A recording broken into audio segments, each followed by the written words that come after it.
അങ്ങനെ ആ മോതിരം വിൽപ്പന നടത്തുന്നു.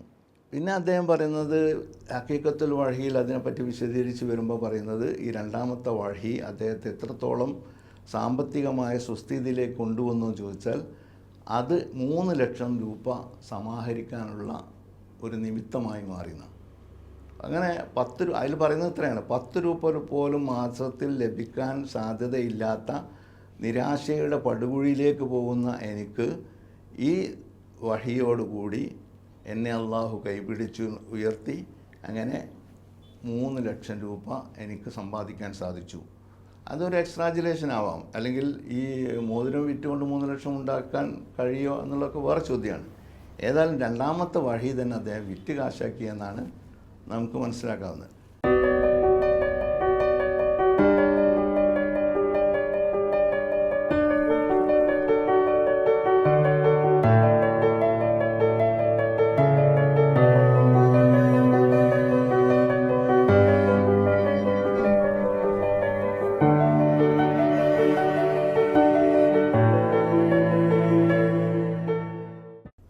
അസ്സലാമു അലൈക്കും. ഒരു വ്യക്തി പ്രവാചകനാണ് എന്ന് തിരിച്ചറിയാനുള്ള ഏറ്റവും പ്രധാനപ്പെട്ട മാർഗമാണ് പ്രവചനങ്ങൾ, ഇൽഹാമുകൾ, വഹിയുകൾ തുടങ്ങിയവ.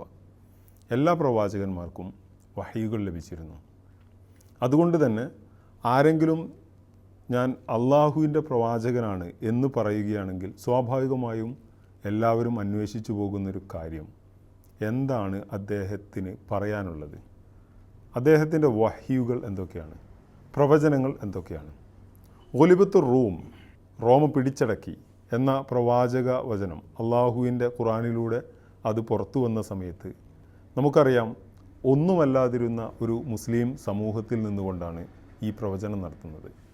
വർഷങ്ങൾ കഴിഞ്ഞതിന് ശേഷം അന്ന് സ്വപ്നം കാണാൻ പറ്റാത്ത കാലഘട്ടത്തിൽ പറഞ്ഞ ആ ഒരു പ്രവചനം സത്യമായി പുലരുന്നതാണ് ലോകം മുഴുവൻ കാണുന്നത്. പ്രവചനങ്ങൾ, പ്രവാചകനാണ് എന്നതിൻ്റെ ഏറ്റവും പ്രധാനപ്പെട്ട അടയാളമാണ്. പി അബ്ദുറഹ്മാൻ സാഹിബ് കൊടിയത്തൂരുമായുള്ള ദീർഘ സംഭാഷണത്തിലാണ് നാം ഉള്ളത്. ഈ സംഭാഷണത്തിൻ്റെ മുഖ്യ കേന്ദ്രം ഖാദിയാനിസമാണ്. അഹമ്മദിയ പ്രസ്ഥാനം മുന്നോട്ട് വെക്കുന്ന പ്രവാചകനാണ് മിർസ ഗുലാം അഹമ്മദ് ഖാദിയാനി. അദ്ദേഹം പ്രവാചകത്വം വാദിക്കുമ്പോൾ ഏറ്റവും കൂടുതൽ മുന്നോട്ട് വെച്ചിട്ടുള്ളത്, അദ്ദേഹം തുടക്കം മുതൽ തന്നെ പറയുന്നത്, തനിക്ക് നിരന്തരമായി ഇൽഹാമുകൾ ലഭിച്ചുകൊണ്ടിരിക്കുന്നു, പിന്നീട് വഹയുകൾ ലഭിച്ചുകൊണ്ടിരിക്കുന്നു, വഹയ് ലഭിക്കുന്ന ഒരു പ്രവാചകനാണെന്ന് പറയുന്നു. നമുക്ക് തീർച്ചയായും അന്വേഷിക്കേണ്ട പ്രധാനപ്പെട്ട ഒരു കാര്യമാണ് എന്തൊക്കെയായിരുന്നു അദ്ദേഹത്തിന് ലഭിച്ച വഹയുകൾ. ആ വഹയുകളിൽ അദ്ദേഹം നടത്തിയിട്ടുള്ള, അല്ലെങ്കിൽ അള്ളാഹുവിൽ നിന്ന് ലഭിച്ചുള്ള ഇൽഹാമുകൾ അടിസ്ഥാനമാക്കി അദ്ദേഹം നടത്തിയിട്ടുള്ള പ്രവചനങ്ങൾ എന്തൊക്കെയാണ്, ആ പ്രവചനങ്ങൾ എത്രയധികം പുലർന്നിട്ടുണ്ട്, അത് യഥാർത്ഥത്തിൽ പ്രവചനങ്ങളായിരുന്നോ അല്ലെങ്കിൽ നേരത്തെ പറഞ്ഞതുപോലുള്ള അഥവാ എന്ന വാക്കുവെഞ്ചുകൊണ്ടുള്ള വ്യാഖ്യാന കസരത്തുകൾ മാത്രമായിരുന്നു. തീർച്ചയായും ഈ ഒരു അന്വേഷണം, ഈ ഒരു ദീർഘ സംഭാഷണത്തിലെ ഒരുപാട് പുതിയ വിവരങ്ങൾ ലഭിക്കുമെന്നാണ് പ്രതീക്ഷിക്കുന്നത്. അസ്സലാമു അലൈക്കും. നമ്മളുടെ ചർച്ച മുന്നോട്ട് പോകുമ്പോൾ തീർച്ചയായും ഏറ്റവും കൂടുതൽ ഇൻട്രസ്റ്റിംഗ് ആയിട്ടുള്ളൊരു അന്വേഷണമാണ് ഈ വഹയുകളെക്കുറിച്ചും ഇൽഹാമുകളെക്കുറിച്ചും അതിൻ്റെ അടിസ്ഥാനത്തിലുള്ള പ്രവചനങ്ങളെക്കുറിച്ചും. തീർച്ചയായും ഈ മിർസ സാഹിബിൻ്റെ പ്രവചനങ്ങൾ, ഇൽഹാമുകൾ എന്തൊക്കെയാണ് പ്രധാനപ്പെട്ടത്, എന്തൊക്കെയാണ് അതിൻ്റെ ഒരു ചരിത്ര പശ്ചാത്തലം, ഒന്ന് വിശദീകരിക്കാം.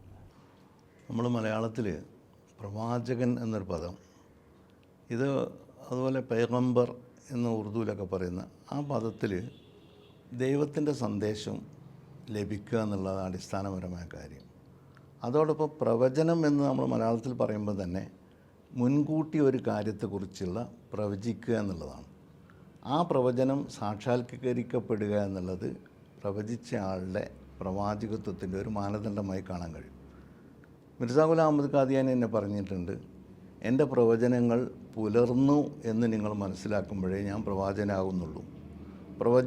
ഞാൻ പ്രവചിച്ചത് നടക്കാതെ പുലരാതെ പോയിട്ടുണ്ടെങ്കിൽ എന്നെ നിങ്ങൾ, അതായത് വളരെ മോശമായിട്ട് നിങ്ങൾ എന്നെ കല്ലെറിഞ്ഞുകൊള്ളൂ, എന്നെ തൂക്കിക്കൊന്നുകൊള്ളൂ എന്നൊക്കെയാണ് അദ്ദേഹം പറയുന്നത്. അതായത് പലയിടത്തും അദ്ദേഹം ആ പരാമർശങ്ങൾ പറഞ്ഞിട്ടുണ്ട്. പ്രവചനങ്ങളുടെ യഥാർത്ഥത്തിൽ അള്ളാഹു അറിയിച്ചു കൊടുക്കുന്നത് 2-3 രൂപത്തിലാണ്.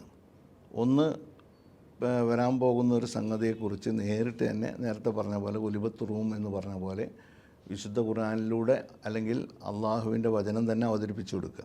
ഇൽഹാം എന്ന് പറഞ്ഞാൽ വ്യത്യാസമൊന്നുമില്ല. മിർസയെ സംബന്ധിച്ചിടത്തോളം വഹി എന്നും ഇൽഹാം എന്നും അദ്ദേഹത്തിൻ്റെ വചനങ്ങളെക്കുറിച്ച് അദ്ദേഹം പറഞ്ഞിട്ടുണ്ട്. പിന്നെ പല ആളുകൾക്കും ഇൽഹാമുകളുണ്ടാകാം, നമുക്ക് തന്നെ ഉണ്ടാകാം. ഇൽഹാം എന്ന് പറഞ്ഞാൽ ഒരു തോന്നലാണ്. അത് ദൈവികമാകാം, അല്ലെങ്കിൽ ദൈവികമല്ലാതിരിക്കാം തോന്നലുകൾ. ചിലപ്പോൾ നമുക്ക് തോന്നും ചില അപകടത്തിൽ നിന്നൊക്കെ നമ്മൾ രക്ഷപ്പെടാൻ വേണ്ടിയിട്ടുള്ള ചെറിയ തോന്നലുകൾ നമുക്കുണ്ടാകുന്നത് ദൈവത്തിൻ്റെ ഒരു സുരക്ഷിതത്വത്തിൻ്റെ ഒരു രീതിയാണ്. ഒരു പോകുന്ന ബസ്സിൽ നമ്മൾ കയറാൻ ഉദ്ദേശിക്കുന്നില്ലെങ്കിൽ, കയറണ്ട എന്ന് പറഞ്ഞാൽ, കയറാൻ ഉദ്ദേശിച്ചാലും കയറാതിരിക്കാനുള്ളൊരു നിമിത്തമുണ്ടാക്കുന്നത് ആ അപകടത്തിലേക്ക് പോകുന്ന ആ വാഹനത്തിൽ നിന്ന് നമ്മളെ രക്ഷിക്കാനായിരിക്കും. അങ്ങനെയുള്ള ഒരുപാട് കാര്യങ്ങൾ, അനുഭവങ്ങൾ നമുക്കൊക്കെ ഉണ്ടാകും. പക്ഷേ ഔലിയാക്കന്മാർക്ക് ചിലപ്പം ചില ഈ ഇൽഹാമുകളെക്കുറിച്ച് പറയാറുണ്ട്. അതും പ്രവാചകൻ്റെ ഇൽഹാമും തമ്മിലുള്ള വ്യത്യാസം എന്താണെന്ന് ചോദിച്ചാൽ, ഒരു വലിയന് എന്തെങ്കിലും ഒരു ജ്ഞാനം അങ്ങനെ ലഭിക്കുകയാണെങ്കിൽ അത് അദ്ദേഹത്തിന് മാത്രമേ ബാധകമാവുകയുള്ളൂ. അത് മറ്റുള്ളവർ സ്വീകരിക്കുകയോ നിരാകരിക്കുകയോ ചെയ്യുന്നതുകൊണ്ട് ഒരു പ്രത്യേകതയില്ല. പക്ഷേ പ്രവാചകന് ലഭിക്കുന്ന ഇൽഹാമാണെങ്കിലും വഹിയാണെങ്കിലും ദർശനങ്ങളാണെങ്കിലും അത് മറ്റുള്ളവരും കൂടി അംഗീകരിക്കേണ്ടതുണ്ട്. ഇബ്രാഹിം അലൈഹിസ്സലാമിന് ഒരു സ്വപ്ന ദർശനത്തിലൂടെയാണ് മകൻ ഇസ്മായിലിനെ അറുക്കാനുള്ള നിർദ്ദേശം ലഭിക്കുന്നത്. യൂസുഫ് നബിയുടെയും ഒരുപാട് സ്വപ്നങ്ങൾ നമ്മൾ സാക്ഷാത്കരിക്കപ്പെട്ടതായിട്ട് അദ്ദേഹം ആ കാര്യം പറഞ്ഞതൊക്കെ അത് വളരെ ഭംഗിയായിട്ട് അഹ്സനുൽ ഖസസായിട്ട് നമ്മളത് ഖുർആനിൽ വായിച്ചു പോകുന്നുണ്ട്. മിർസാ ഗുലാം അഹ്മദ് ഖാദിയാനിയുടെ ആദ്യകാലത്ത് അദ്ദേഹത്തിന് ലഭിച്ചിട്ടുള്ള ഇൽഹാമുകൾ, അല്ലെങ്കിൽ അദ്ദേഹത്തിന് ഉണ്ടായിട്ടുള്ള സ്വപ്നങ്ങൾ, കശ്ഫ് എന്ന് പറഞ്ഞാൽ ജാഗ്രത ദർശനങ്ങളാണ്. ഇതൊക്കെയും അദ്ദേഹം ആദ്യമായി രേഖപ്പെടുത്തുന്നത്, നേരത്തെ ഉണ്ടായിട്ടുണ്ടാകും, രേഖപ്പെടുത്തുന്നത് ആ സമയത്ത് ഉണ്ടായത് എന്ന് പറഞ്ഞുകൊണ്ട് ആദ്യം നമ്മൾ കാണുന്നത് ബറാഹീനെ അഹമ്മദിയയിലാണ്.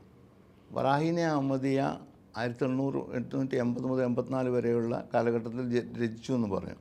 അതിൽ ഒരുപക്ഷെ ആ പുസ്തകത്തിൻ്റെ മൊത്തം ഉള്ളടക്കം പരിശോധിക്കുകയാണെങ്കിൽ ഒരു 75% അതിലേറെ അദ്ദേഹത്തിൻ്റെ വഹികളും അത് സംബന്ധമായുള്ള വിശദീകരണങ്ങളുമാണ്. അപ്പോൾ ഇതിൽ ആദ്യത്തേത് ഏത് എന്നത് വളരെ പ്രസക്തമായൊരു സംഗതിയാണ്. കാരണം എന്താ വെച്ചാൽ, നമുക്ക് മുഹമ്മദ് നബി സല്ലല്ലാഹു അലൈഹി വസല്ലമയുടെ ആദ്യത്തെ വഹി ഏതാണെന്ന് അറിയാം, ഏത് കുട്ടിക്കും അറിയാം. കാരണം അദ്ദേഹത്തിന് ആദ്യമായിട്ട് ഹിറാ ഗുഹയിൽ വെച്ച് ജിബ്രീൽ കൊണ്ടുവന്ന് കൊടുത്ത ആ വഹി ഉണ്ടല്ലോ, ഇഖ്റ ബിസ്മി റബ്ബിക്കല്ലദീ ഖലഖൽ ഇൻസാന മിൻ അലഖ് എന്നുള്ള ആ ആദ്യത്തെ 4-5 സൂക്തങ്ങൾ ആണ് ആദ്യമായിട്ട് പ്രവാചകന് ലഭിക്കുന്നത്.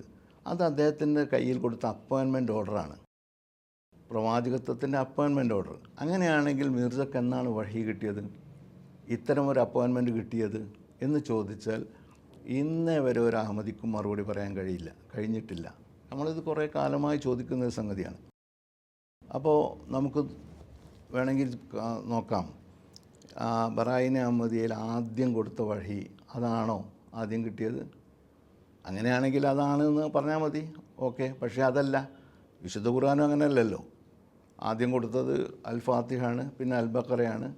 അപ്പോൾ അത് ആദ്യത്തേതായിട്ടല്ല കൊടുത്തിട്ടുള്ളത്, അതിൻ്റെ ക്രോഡീകരണം ആ രീതിയിലാണ് നിർവഹിക്കപ്പെട്ടിട്ടുള്ളത്. ഞാൻ അതിനോട് താരതമ്യം ചെയ്യുകയല്ലേ ഇത്. പക്ഷേ ബറായിനെ അഹമ്മദിയയിൽ അദ്ദേഹത്തിന് പഴയ കാലത്തുണ്ടായ ഒരു സംഗതി ഇങ്ങനെ പറയുന്നുണ്ട്. ഞാൻ ബട്ടാലയിലേക്ക് പോയി, ബട്ടാലയുമായിട്ട് ബന്ധപ്പെട്ട് ഞാൻ പരാമർശിക്കുകയുണ്ടായി. അദ്ദേഹത്തിൻ്റെ കാര്യങ്ങളെക്കുറിച്ച് സംസാരിക്കുമ്പോൾ അന്വേഷിക്കാൻ വേണ്ടി ചെന്നപ്പോൾ അള്ളാഹുവിൽ നിന്നൊരു ഇൽഹാമുണ്ടായി. ആ ഇൽഹാമിലെ ആദ്യത്തെ വചനമല്ല, ഒരു 3-4 ഉറുദു വചനങ്ങളാണത്. അതിൽ അവസാനത്തെ വചനമാണ് ബാദ്ഷാ തേരെ കപ്പടോം സേ ബർക്കത്ത് ഢൂണ്ടേങ്കെ എന്നുള്ളത്. രാജാക്കന്മാർ നിൻ്റെ വസ്ത്രാഞ്ചലത്തിൽ നിന്ന് അനുഗ്രഹം തേടും. അപ്പോൾ ഇതാണ് ആദ്യത്തെ വഹി എന്ന് പറഞ്ഞുകൊണ്ട് പിൽക്കാലത്ത് അവതരിപ്പിക്കുന്നുണ്ട് ആര്? അനുയായികൾ. മിർസാ ഗുലാം അഹ്മദ് ഖാദിയാനി പറയുന്നത് അതല്ല, ഇത് സംഭവിച്ചത് 1868-ലോ 69-ലോ ആണ്. അങ്ങനെയാണെങ്കിൽ 68-ലോ 69-ലോ ആ ഒരു കൊല്ലത്തിൻ്റെ വ്യത്യാസമുണ്ട് അതിൽ. പക്ഷേ അന്ന് ആദ്യത്തെ വഹി ലഭിച്ചു എന്ന് വേണമെങ്കിൽ പറഞ്ഞു കേൾക്കാമായിരുന്നു. പക്ഷേ മിർസാ ഗുലാം അഹ്മദ് ഖാദിയാനി ഹഖീഖത്തുൽ വഹിയിൽ തനിക്ക് ആദ്യമായി ലഭിച്ച വഹി 1876-ൽ എൻ്റെ പിതാവ് മരിച്ച ദിവസമാണ്, അന്നാണ് എനിക്ക് വസ്സമായി വത്താരിഖ് എന്ന വഹി ലഭിച്ചത് എന്ന് അദ്ദേഹം പറയുന്നുണ്ട്. അപ്പോൾ അതിലുറപ്പിച്ചാൽ 1876-ലാണ് എന്ന് പറയാമായിരുന്നു. പക്ഷേ ഇതിൻ്റെ മുമ്പും അദ്ദേഹത്തിന് ഒരുപാട് വഴികൾ അദ്ദേഹം തന്നെ സമർപ്പിക്കുന്നുണ്ട്. അപ്പോൾ ഏതാണ് എന്നത് പ്രസക്തമാണ്. പിന്നെ ഈ സംഭവം എങ്ങനെ ഉണ്ടായിട്ടുള്ളതെന്ന് വെച്ചാൽ, മിർസാ ഗുലാം അഹമ്മദ് ഖാദിയാനി സിയാൽകോട്ടിലെ ഉദ്യോഗം കഴിഞ്ഞ് അതൊക്കെ ഒഴിവാക്കിയിട്ട് നാട്ടിലേക്ക് തിരിച്ചു വന്ന് വ്യവഹാരങ്ങളൊക്കെ നടത്തിക്കൊണ്ടിരിക്കെ ഒരു ദിവസം ലാഹോറിലിരിക്കുന്ന സമയത്താണ് ഇദ്ദേഹത്തിന് ഈ വഴി ഉണ്ടാകുന്നത്, വസ്സമായി വത്താരിഖ്. അങ്ങനെ അദ്ദേഹം പിതാവിൻ്റെ മരണമാണ് അതുകൊണ്ട് ഉദ്ദേശിക്കുന്നത് എന്ന് മനസ്സിലാക്കി അദ്ദേഹം ഓടിയെത്തിയെന്നാണ്. ഒന്ന് നോക്കുമ്പോൾ അദ്ദേഹത്തിന് അസാധാരണമായ അസുഖങ്ങളൊന്നുമില്ല. പക്ഷേ അദ്ദേഹം രോഗശയ്യയിൽ കിടക്കുകയാണ്. അദ്ദേഹത്തോട് മകനോട് പറഞ്ഞു, നീ പോയി വിശ്രമിച്ചോ. അങ്ങനെ സ്വന്തം മുറിയിലേക്ക് പോയി. അപ്പോൾ അദ്ദേഹത്തിന് ബോധ്യപ്പെട്ടു വൈകുന്നേരത്തെ സംഭവം എന്താണ് വരാൻ പോകുന്നത്. നമുക്ക് പിൽക്കാലത്ത് അദ്ദേഹം എഴുതുകയാണ്. ഈ സംഭവം 876 876 തന്നെ അത് രേഖപ്പെടുത്തിയിട്ടൊന്നുമില്ല. 880കളിൽ 83 അത് ആദ്യം രേഖപ്പെടുത്തുന്നത്. അപ്പോൾ പിതാവിൻ്റെ മരണമാണ് അതുകൊണ്ട് ഉദ്ദേശിക്കുന്നത്. പിന്നെ വൈകുന്നേരം സംഭവിക്കാൻ പോകുന്ന സംഭവമാണ് ഉദ്ദേശിക്കുന്നത്. അപ്പോൾ എന്താണ് വൈകുന്നേരം സംഭവിക്കാൻ പോകുന്നത്? വസ്സമായ ആകാശമാണേ സത്യം, ഒത്താരിക്ക് വൈകുന്നേരം ഉണ്ടാകുന്ന സംഭവമാണ് സത്യം എന്നാണ് അദ്ദേഹം കൊടുത്ത അർത്ഥിട്ടത്. ആ വൈകുന്നേരം സംഭവിക്കാൻ പോകുന്നത് പിതാവിൻ്റെ മരണമാണെന്ന്. പക്ഷേ 1-2 ദിവസം അതിനുശേഷം ഇദ്ദേഹം വല്ലാത്ത പ്രയാസപ്പെട്ടിരിക്കുകയാണ്. എന്നുവെച്ചാൽ ഏറ്റവും പ്രയാസം എന്താണെന്ന് വെച്ചാൽ, പിതാവിൻ്റെ ജീവിതവും മരണവുമായി ബന്ധപ്പെട്ടാണ് ബ്രിട്ടീഷ് ഗവൺമെൻറ്റിൽ നിന്ന് കിട്ടുന്ന പ്രിവി പേഴ്സ് 700 രൂപ വാർഷിക പെൻഷൻ കിട്ടുക. അത് നിന്നു പോകും. 700 രൂപ പറഞ്ഞാൽ വലിയ സംഖ്യയാണ്.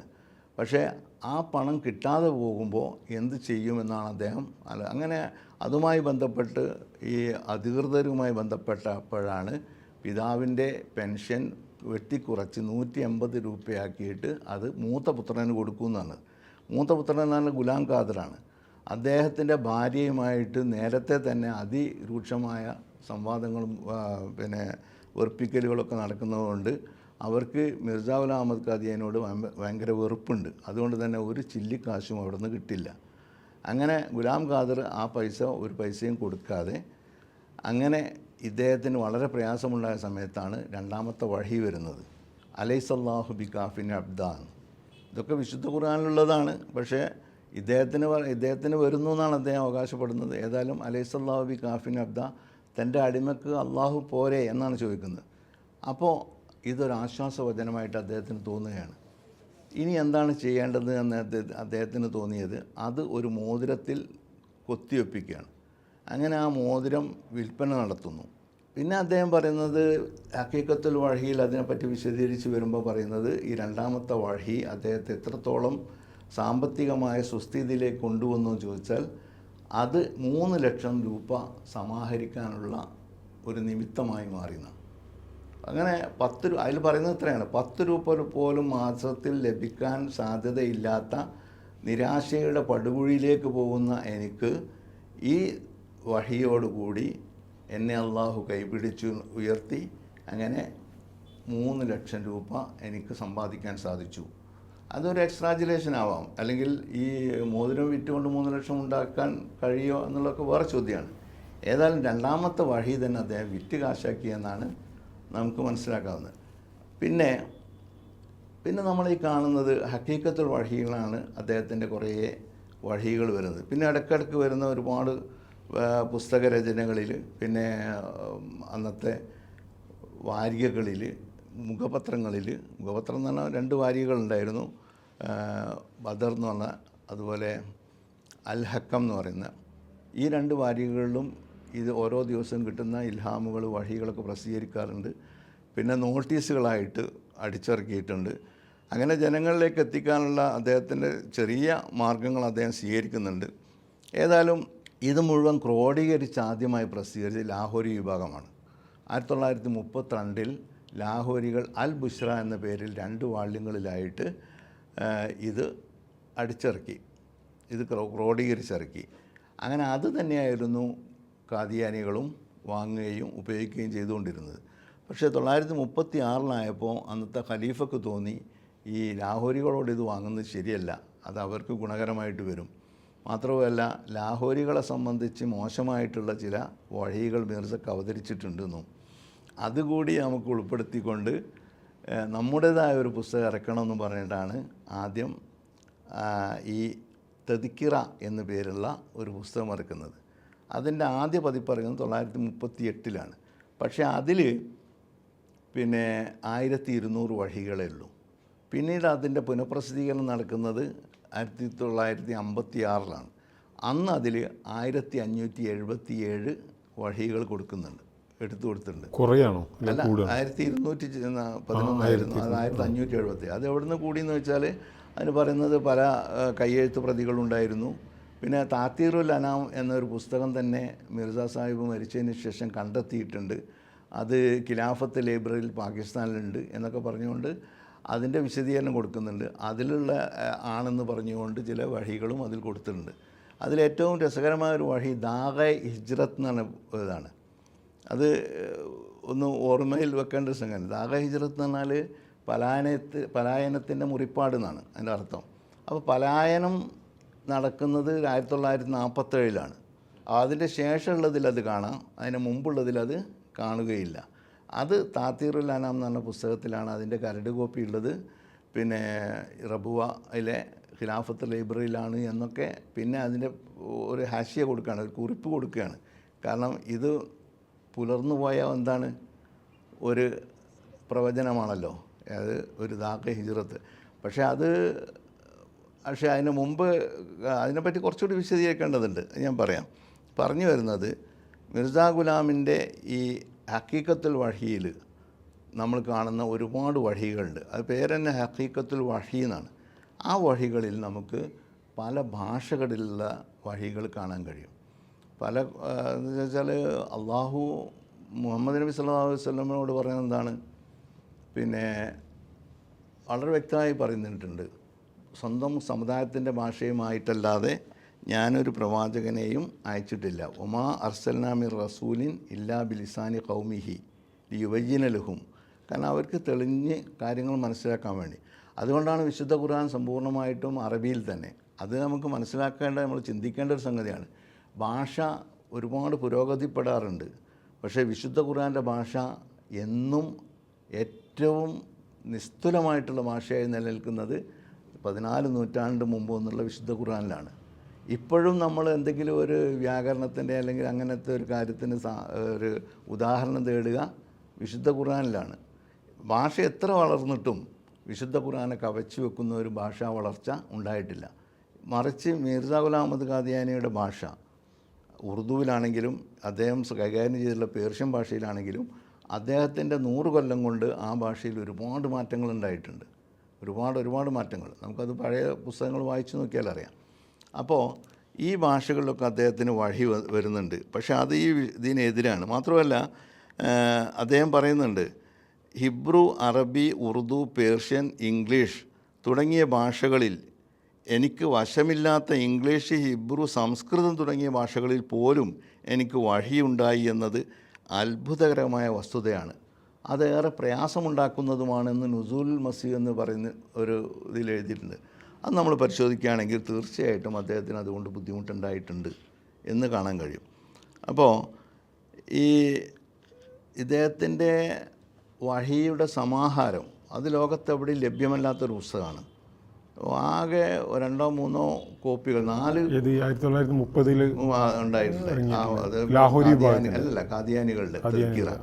അതിൻ്റെ പ്രത്യേകത എന്താ വെച്ചാൽ ആകെപ്പാടെ ആദ്യത്തിൽ 500 കോപ്പിയാണ് അത് അടിച്ചത്.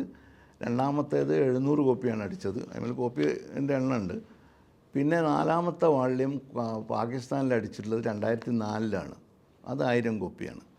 ഇതാകട്ടെ ഒരു കോടി അനുയായികളുണ്ട് എന്ന് പറയപ്പെടുന്ന ഈ പുസ്തകത്തിൻ്റെ ഒരു പ്രത്യേകത വെച്ചാൽ ഇത് ഖുർആൻ്റെ 2ാം വാള്യം എന്നാണ് അവർ വിശേഷിപ്പിച്ചത്. ഖുർആൻ്റെ 2ാം വാള്യം അത് എത്രത്തോളം പറഞ്ഞു എന്ന് പറഞ്ഞാൽ ഖുർആൻ 30 ജുസാണെങ്കിൽ ഇത് 20 ജുസാണ്. അതുകൊണ്ട് 50 ജുസാണ് മൊത്തം പുതിയ നിയമവും പഴയ നിയമവും കൂടി നമുക്കുള്ളത് എന്ന് പറയും. ഇത് ലില്ലി ഖുർആനാണ് എന്ന് പറയും. ലില്ലി ഖുർആൻ എന്ന് പറഞ്ഞാൽ ലില്ലി നുബുവത്താണ് മിർസയുടേത് എന്നൊക്കെ പറയുന്ന കൂട്ടത്തിൽ ഒരു നിഴൽ ഖുർആനാണ്. പക്ഷെ എന്ത് തന്നെയായാലും ഇതിൽ എനിക്ക് ഉറച്ച് പറയാൻ കഴിയും, അതിൽ പറഞ്ഞിട്ടുള്ള ഏതെങ്കിലും ഒരു വചനത്തിൻ്റെ ബേസിൽ അടിസ്ഥാനത്തിൽ ഒരു പ്രവചനം നടത്തിയിട്ടുണ്ടെങ്കിൽ അത് ഒരിക്കൽ പോലും പുലർന്നിട്ടില്ല. 100 എണ്ണം ഉദാഹരണം നമുക്ക് എടുക്കാൻ കഴിയും, അല്ലെങ്കിൽ എത്ര എണ്ണം ഉദാഹരണം എടുക്കുകയാണെങ്കിലും. മറിച്ച് ഒന്നുപോലും പുലർന്നതായിട്ട് അവർക്ക് പറയാൻ കഴിയില്ല.